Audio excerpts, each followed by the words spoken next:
So, recently I was trying to decide whether or not I should buy a wide-angle lens for this camera, and in order to make that decision, I employed the timeless technique of the pros and cons list. In the process of making that list, I happened to discover that the pros-cons list technique, something so simple that it had to be used by humans since time immemorial, is actually a relatively recent invention by none other than our stupidly accomplished forefather, Benjamin Franklin. In a somewhat hilarious letter to Joseph Priestley in 1772, Franklin explains it thusly: "My way is to divide half a sheet of paper by a line into two columns, writing over the one pro and over the other con. Then during 3 or 4 days' consideration, I put down under different heads short hints of the different motives that at different times occur to me for or against the measure. When I have thus got them all together in one view, I endeavor to estimate their respective weights, and where I find two, one on each side that seem equal, I strike them both out. Then thus proceeding, I find at length where the balance lies. And if after a day or two of farther consideration, nothing new that is of importance occurs on either side, I come to a determination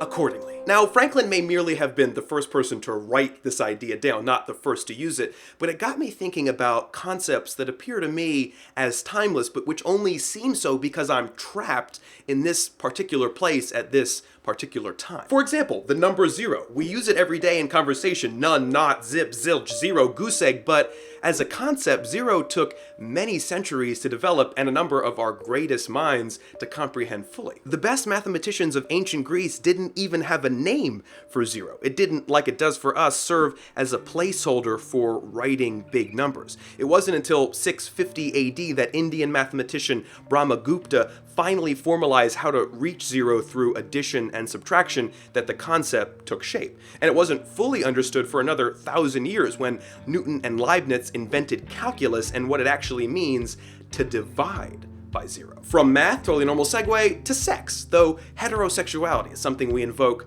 to an almost ridiculous degree in contemporary society. The term actually dates to the mid-19th century and a letter written by Austro-Hungarian journalist Karl Kertbeny. In the letter, Kertbeny coins the terms for hetero and homosexuality as a way to suggest that there's no hierarchy between the two ways of life, that they're just different inborn expressions of sexuality. It wasn't until later in the 19th century that psychiatrists and psychoanalysts established heterosexuality as a synonym for normal and homosexuality as somehow deviant. Before that, people were persecuted for certain sexual acts like sodomy or pedophilia. The creation and co-opting of these terms enabled the persecution of orientation. Okay, what about the idea of ambition? Surely a timeless concept for admirable striving up the social ladder.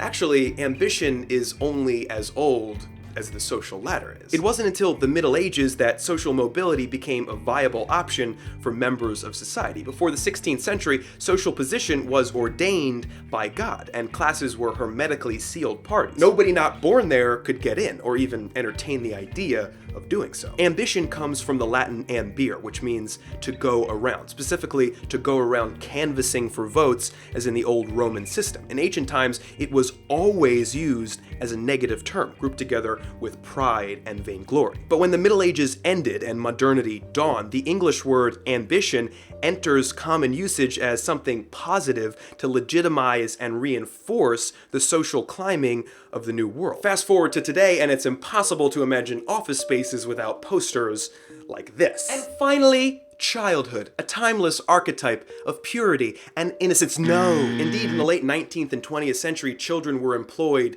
as laborers, and their work was seen as crucial to contributing to the family income. It was only after the passing of a number of child labor laws that prohibited them from work that society began treating children in the way that we think of now, as explicitly non-commercial, as sacred, imbued with an almost religious purity. Instead of being individuals meant to secure the future for their parents, the roles were reversed, and parents were obliged to protect children from the harsh realities of adult life. And as children ceased to be productive economic forces, they re-emerged in the economy as consumers, and the sentimental space they occupied was aggressively commercialized. Before this shift in the culture, the concept of childhood was much less hallowed, to the point that even the death of a child was received with a certain amount of aloofness and detachment. Zelizer quotes a contemporary man on the subject: "To lose a child when first brought into life is very hard, but it is a tax we must pay. It's an attitude that's hard to imagine in a time like ours, when the most horrific and emotionally painful event of recent memory was the death of 20 young children in Newtown, Connecticut in 2012. The majority of those who died today were children. Beautiful little kids between the ages of 5 and 10 years old. I'm not making a value judgment on any of these shifts in our culture. For me, it's extremely humbling to know that my conception of human nature is merely a reflection of a moment in history. Many, if not all of these things, are historical accidents, not some great fulfillment of the way humanity was always going to advance. They express the wills of individuals enmeshed in moralities as blind to the past as we are. The more we understand that fact, the more benevolent our own blind push forward will be.